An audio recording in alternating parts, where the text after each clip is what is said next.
నమస్తే. పొలిటికల్ వాయిస్‌కి స్వాగతం.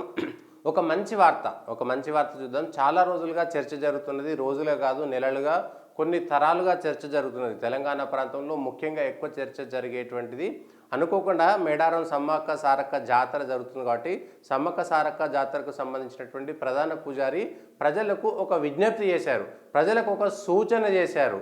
ఆ సూచన పాటించకపోతే మేడారంకు రావద్దు అనేటువంటి మాట కూడా చెప్పారు. ఏంది అనేది ఒకసారి విందాము దానికి సంబంధించి. దయచేసి అలా చేయకండి. అట్లా ఎవరైనా ఉంటే మాత్రం మీరు మేడారం రావద్దు. మా పూజల మనోభావాలని ఆదివాసీ సాంప్రదాయాలను మాత్రం జరగలేదు. నమస్కారం అండి. నా పేరు సుబ్బయ్య గారు. ఈ ఆలయ ఉంటాను. ఈ ఆదివాసీ సాంప్రదాయంలో ఫలాలనేది నిశ్చితమండి. దయచేసి అలా చేయకండి. అట్లా ఎవరైనా ఉంటే మాత్రం మీరు మేడారం రావద్దు. మా పూజల మనోభావాలని ఆదివాసీ సాంప్రదాయాలను మాత్రం జరగలేదు.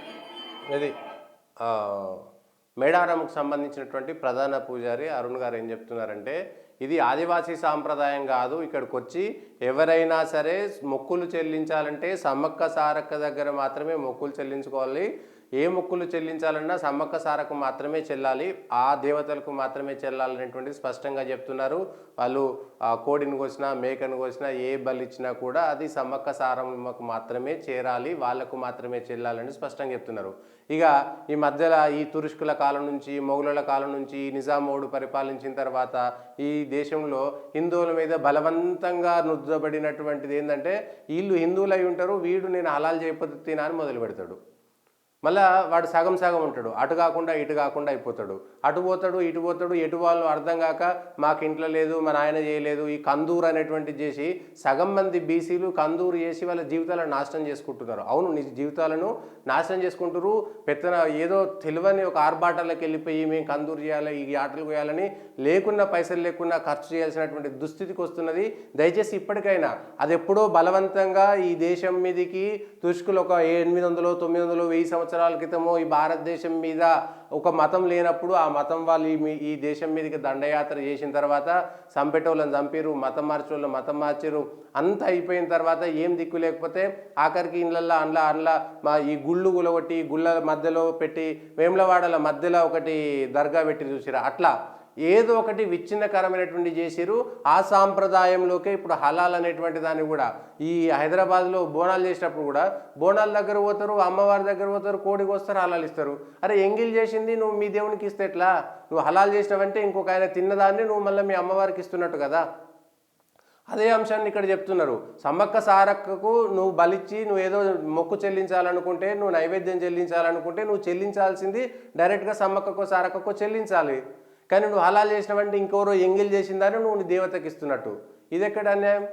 అప్పుడు ఆ దేవతకు పండగ చేసినటువంటి లాభం ఏంటి? నీ నమ్మకానికి ఉన్నటువంటి విలువ ఏమిటి? ఇది బలవంతంగా చొప్పించబడినటువంటిది తప్ప ఇంకొకటి కాదు. ఈ సాంప్రదాయాన్ని కూడా బలిచ్చేటువంటి దేవతలు హైందవ సాంప్రదాయంలో ఉన్నటువంటి వాళ్ళు పాటించుకోండి. మీరు మీ పండగలు పూజలు మీరు చేసుకోండి.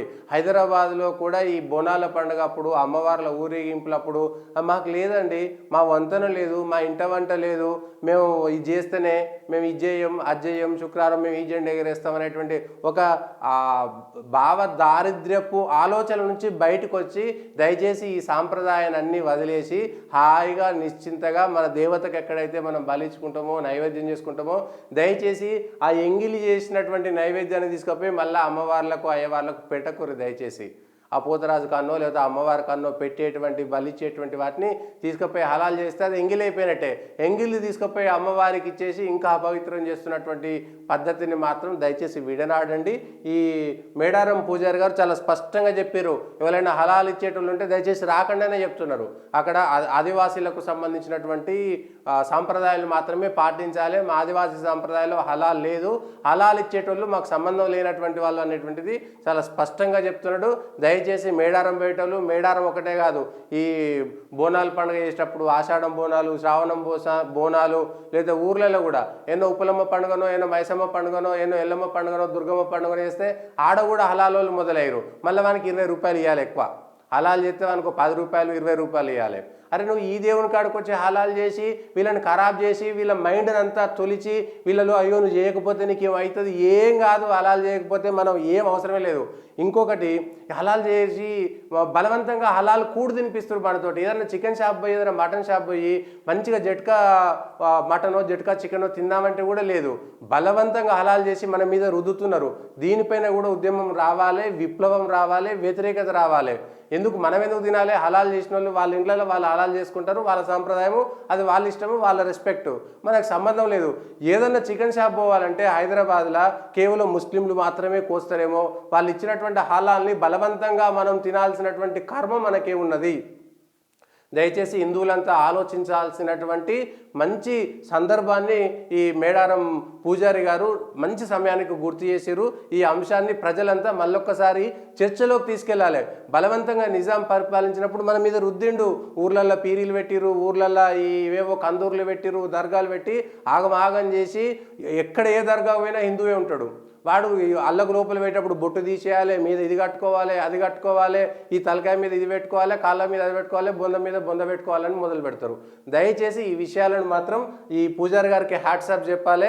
చాలా స్పష్టంగా మీరు హలాల్ ఇచ్చిన అయితే రాకురే అని ఖరాఖండిగా చెప్పేసిండు. దయచేసి ఇది పాటించండి అనేటువంటిది మాత్రం విజ్ఞప్తి.